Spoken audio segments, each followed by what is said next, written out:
Season 11. The bookies think we're going to be worse than last year. Maybe they're basing it on the fact our transfers out last season was 47 million. That's right, 2 big moves right at the end of the season. We enjoyed our boy Alonso for 1 whole season. He's gone to Ipswich. They triggered his release clause for a measly 10.5 million. But we saw it coming. Big Dick, the leader of the Dick gang, he's gone to Burnley in the Premier League. They triggered his clause as well, £20 million. We had to take it.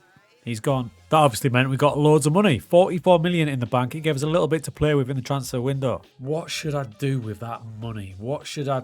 Enough teasing.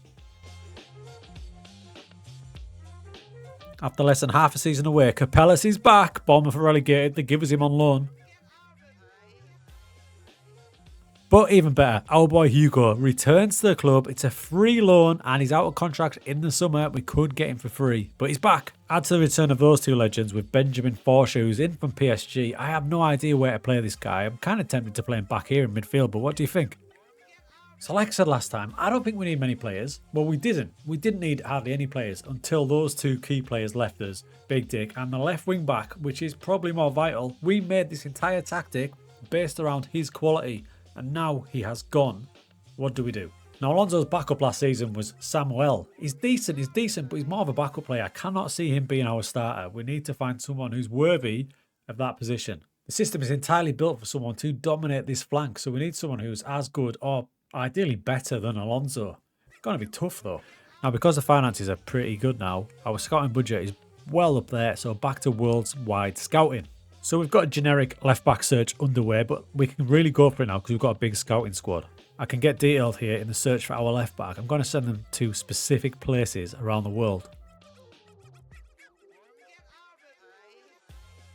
Now remember, our scouting team has been built to cover all of the world, right around the world, so I'm going to focus on their strengths. For example, I'm going to choose a North American one, and I'm going to use Jose Altidore to look there because that's where he's strong. We're also going to look in Brazil. We've got a good record in Brazil. And for that, we'll use Saraiva, who's got extensive knowledge in Brazil. Right, so they're set up, good to go. Hopefully they'll bring something back. I'm also going to do one of my personal favourite tricks is get to some big teams, B teams, because after all, that is where we found Alonso.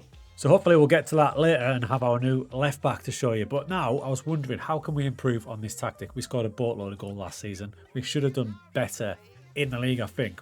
So what I've done is I've gone back to last season and I've gone through each of our defeats in the league. And now you'll notice when we quickly go through them here that none of them are absolutely big beatings. They're all by 1 goal, 2 at max.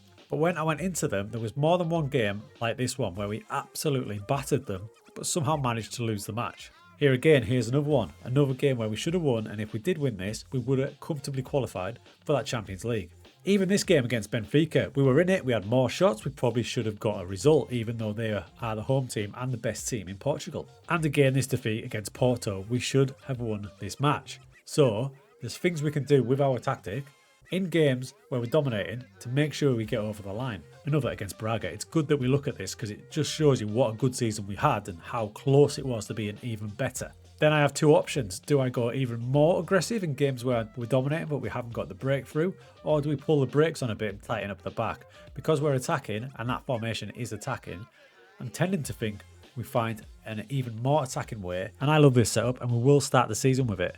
However, if there's a game where we're not making those clear-cut chances and I feel like we're dominating but not getting through, there's things we can do here to change it up. And if you look, we've got 2 defensive midfielders.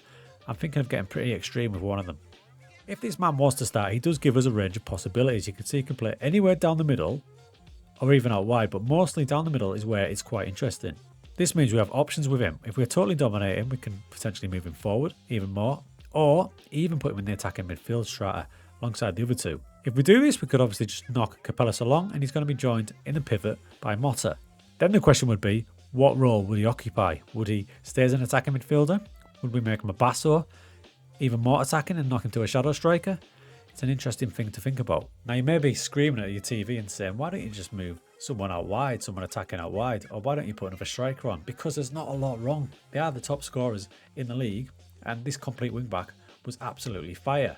So I'm just thinking this role could be our little floater role for the season, possibly jumping into there if we're not making that breakthrough. Keep an eye on that. We started well in the league, particularly our boy Hugo. I mean, that is a murder on the pitch against Casapia. Again, though, shots, but at least lots of them are on target now. It was more of the same against Chavez. Some of the boys linking up beautifully. Hugo puts that in. Now, as I roll that back, you'll notice I experimented in this game to see if we could break them down a bit better. And there's our defensive midfielder, Forsha, who's moved up into attacking midfield. And you can see we've got basically a front five there. And the defensive midfield was covered by Motta and Capellas. So I used it in this match, and it worked really well. XG was good 3-0 win. For some reason, in the Europa League qualifiers, I decided to rest most of my team. And against Zagreb, we drew away, which was a decent result, but again, we should have scored way more. And in the home leg, with a heavily rotated team, we somehow managed to lose. Meaning, we're out of the Europa League already. And that throws us back into the Conference League. Our redemption, I guess. As the transfer window slammed shut, we brought in 6.5 million and we spent 3.5, and I promise that calculator will be out next episode. Now, I wasn't going to buy any more strikers, but my agent scouts brought up Kim Min, and for 1.7 million, a wonder kid already, I had to make the buy.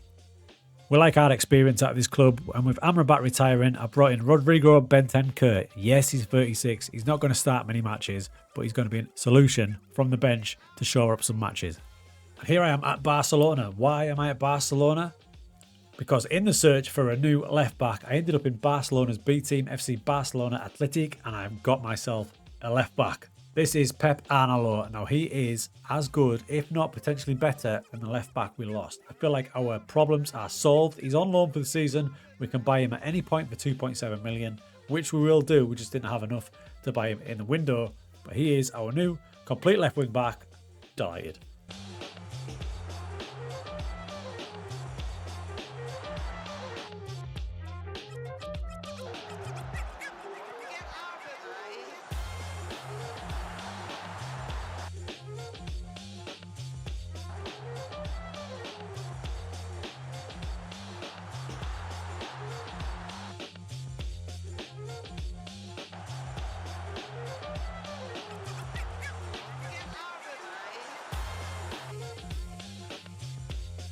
Right, so early days, but we have started the season on fire. Maybe going out of the Europa League was a good thing because we've won 5 out of 6. We haven't lost yet. Hugo Felix scored 7 already. Mabasso's on fire. And I hope you notice we've actually finally beaten Braga. There's our setup, and that's been the team that started most of the matches. Felix up there next to Mabasso. Gabriel Silva really unlucky to miss out, but I've got so many options up there now. And the good news is this man, he's had 2 matches, Arnaldo. 2 games, his average rating's already 7.4. He looks like he's going to be absolutely perfect. And this man, the guy in from PSG who's got multiple positions. I don't know what to do with him, but we start matches with him there. If we're not breaking a team down, I will move him up into that slot there. I'll move Capellas across, knowing that Motta will jump in there as well. So far, so good. Now, there's bound to be a drop-off this season. I just hope it's not too drastic.